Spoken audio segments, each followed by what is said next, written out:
Punto 2. Los nuevos desafíos. 2.1. Problemas pendientes. Como podrá usted apreciar, la enseñanza tecnológica del futuro no es ni puede ser neutra, es decir, desconectada de la realidad sobre la que se pretende actuar a través de los jóvenes que hoy se forman en el sistema educacional. Sin embargo, antes de abordar los cambios futuros, lo invito a reflexionar sobre 4 problemas pendientes de cuya solución depende en gran parte el rumbo que seguirá nuestra educación tecnológica. El primero es que el desarrollo sin consideración alguna a los daños a la naturaleza debe terminar. Durante el siglo XIX los daños ecológicos eran menores y la naturaleza era capaz de autorregenerarse. El uso de la energía le da a usted un buen ejemplo de esta afirmación. Al principio, el uso del fuego no alteraba el ciclo de los bosques, como tampoco el ciclo del agua para mover ruedas de molino era contaminante. La revolución industrial, sin embargo, que inició el uso masivo de las reservas de carbón, luego las de petróleo, inicia el proceso de reducción por eliminación de los recursos no reproducibles y la destrucción del medio ambiente. Nuestro desarrollo tecnológico, por lo tanto, debe considerar la necesidad de defender el medio y manejarlo de modo que sean tan vivibles para nosotros como para nuestros descendientes.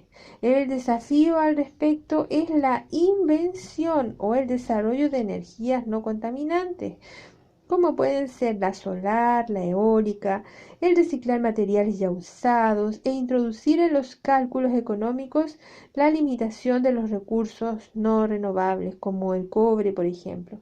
Se trata de asegurar la protección del ser humano, entendiendo que seguir con la actual ideología del desarrollo nos lleva directo a la catástrofe. El sensibilizar a los estudiantes en el respeto a la naturaleza, que ella no es ilimitada y que no está a nuestro servicio, es una gran responsabilidad suya. El segundo problema tiene que ver con la calidad de vida. La ideología actual impregna el quehacer humano con la lógica de la eficacia, la eficiencia y la competencia.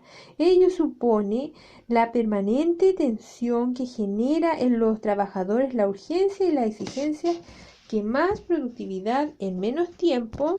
A eso se suma hoy día el discurso de la necesidad de estar preparados para tener varios empleos diferentes a lo largo de la vida, para el cambio permanente, olvidando que cuando se exige a una persona en nombre de una nueva técnica que cambie su gesto habitual de trabajo fruto de un largo aprendizaje y de una costumbre que ya se ha integrado a su personalidad, sufre un desgarro difícilmente soportable.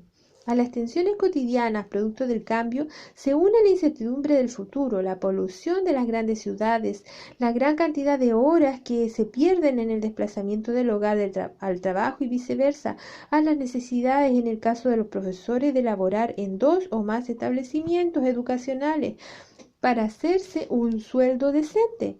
Todo esto somete a las personas al agotamiento por exceso de trabajo, a depresiones, crisis nerviosas y otras expresiones psicosomáticas que minan la calidad de vida.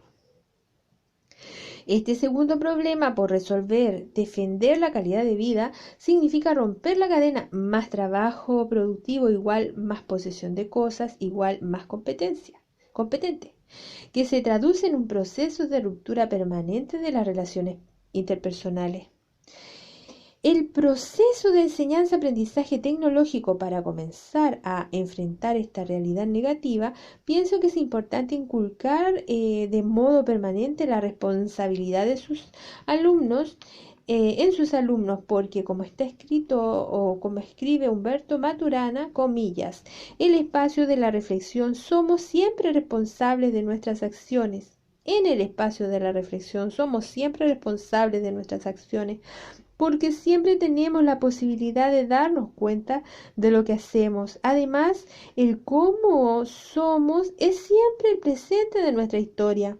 Somos como hemos vivido. Cuando reflexionamos y nos damos cuenta de las consecuencias de nuestras acciones, somos responsables de ellas. Más aún, Las cosas no pasan sin que tengan que ver con nosotros. Si tú me preguntas si los 16 años de gobierno militar en Chile han tenido que ver conmigo, si he participado o no, yo te digo que sí, ciertamente. Las cosas que han pasado en Chile son también mi responsabilidad. Yo he pagado impuestos y he respetado el toque de queda. Soy indirectamente partícipe de todo. Todos los chilenos en Chile hemos contribuido a que Chile haya sido durante 16 años como ha sido y contribuiremos a que sea otra cosa, si queremos que sea otra cosa. Cierre de comillas. El tercer problema que debemos enfrentar es la reconstrucción de la red de relaciones humanas, tan destrozada y dañada por la dictadura militar, la que introdujo en el cuerpo social no solo el miedo, sino un subproducto corrosivo, la desconfianza. En el pasado, muchas y variadas conversaciones, intercambios de opiniones en libertad, sea en el trabajo, en la escuela, en la familia o en la amistad y compañerismo, evidenciaban un sentir común y fortalecían la solidaridad.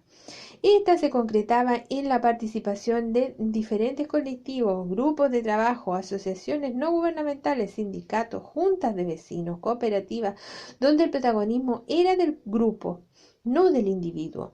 Todo esto ha sido demolido sistemáticamente porque no corresponde a los intereses del mercado. De este modo, la cultura individualista y competitiva en que vivimos, aún sin quererlo, no nos permite ver que hay otros y otras que comparten con usted, conmigo, no solo problemas comunes, sino también nuestro modo de pensar y sentir. Hoy se habla de crisis, cambio, incertidumbre, conceptos que se repiten cada vez con mayor frecuencia. La educación está en crisis, se dice, argumentándose que no responde a las exigencias de la nueva realidad. Esto ya lo hemos estudiado, pero aún cabe la pregunta, ¿lo que está en crisis es la educación en sí misma o nuestra manera de apreciarla? Nosotros, todos nosotros, somos sujetos históricos, no objetos, lo cual supone que somos portadores de racionalidad y emociones junto a nuestros proyectos de vida, hoy dispersos como producto de la enorme fuerza de la propaganda del mercado, pero que contienen en sí una permanente capacidad de articulación.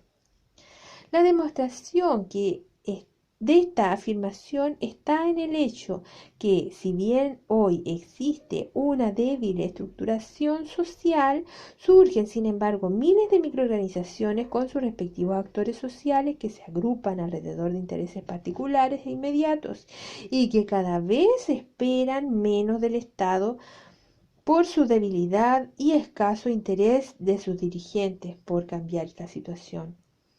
En esta nueva realidad, la diversidad y autonomía de los actores sociales llevan al primer plano la descentralización y la participación en la toma de decisiones de personas que pertenecen a múltiples espacios de acción, no a uno solo como era antes, sindicato, clase social, junta de vecinos, etnia, religión, etc., sino a varios, formando parte de múltiples microcomunidades. A través de ellas el individuo se reconoce a sí mismo, toma conciencia de sus intereses, actúa en su defensa, toma hoy conciencia de lo que le interesa y expresa su racionalidad y emociones. Esto explica el éxito actual de las organizaciones políticas que entregan como mensaje el estar preocupados por los problemas de la gente. Un salto cualitativo de esta situación se daría, a mi juicio, si empezáramos a trabajar la noción de red entendida como un reconocimiento a la potencialidad de la interacción de las miles de microorganizaciones y el desarrollo de un proceso social con la intencionalidad de preservar las decisiones individuales en un contexto social complejo como el que vivimos, pero donde se apunta al fortalecimiento de un tejido social que tiene un interés común, reconstruir la confianza en el otro y la solidaridad. ¿Es posible iniciar el proceso que se insinuó? Tal vez sea posible, como si educadores empezamos a trabajar para usar las nuevas tecnologías, si como educadores empezamos a trabajar, a usar para usar las tecnologías de la información y la comunicación que hoy día construyen comunidades virtuales con el fin de transformarlas en comunidades reales. ¿Qué significa esto? Cuando hoy día centenares de millones de personas están mirando la final del Campeonato Mundial de Fútbol por televisión, están también construyendo una comunidad virtual, una comunidad a distancia, separada físicamente, pero que tienen un interés en común. Otras comunidades de este tipo son las redes de personas que interactúan entre sí vía Internet. Desde este punto de vista, la comunicación electrónica permite en la actualidad la construcción de redes de personas que tienen comunidad de intereses, objetivos precisos, comunicación periódica, emotividad compartida, etcétera, pero que paralelamente excluyen las relaciones intensas de cuerpo presente. No importa la barrera geográfica, no se interesan por el ser, etcétera. La cifra de tribus teleinformática crece exponencialmente año a año, realizando múltiples relaciones para vender, comprar, buscar información, escribir documentos, comunicarse con familiares o amigos, vivir teleromances, etc. Las redes electrónicas, en suma, sirven para todo, y en este inicio del siglo XXI, no comunicarse electrónicamente tiene más que ver con una manifestación de resistencia cognitiva o psicológica o con falta de dinero que con problemas tecnológicos. Sin embargo, este desplante tecnológico no asegura la comunicación efectiva entre seres humanos, y las redes electrónicas no crean por sí mismas comunidades reales.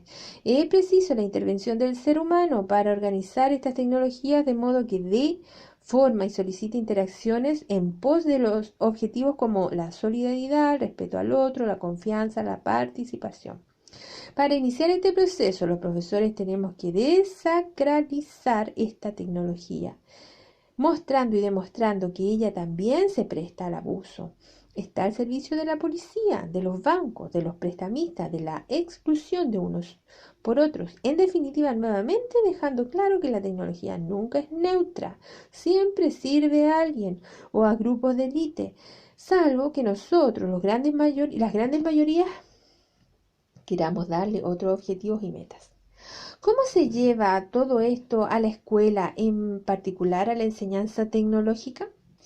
Pienso que es precisamente en esta enseñanza donde el proceso que le he esbozado puede rendir los máximos frutos, ya que cuenta con espacios precisos, el taller o laboratorio de computación, espacios donde es posible trabajar con sus estudiantes la teoría y la práctica de procesos de coordinación, el uso del lenguaje preciso, la utilización de recursos para obtener resultados esperados. El cuarto problema se escapa un poco del aula en cuanto a su solución, pero tiene mucho que ver con las reflexiones horizontales que nos pide el Ministerio de Educación en los nuevos planes y programas.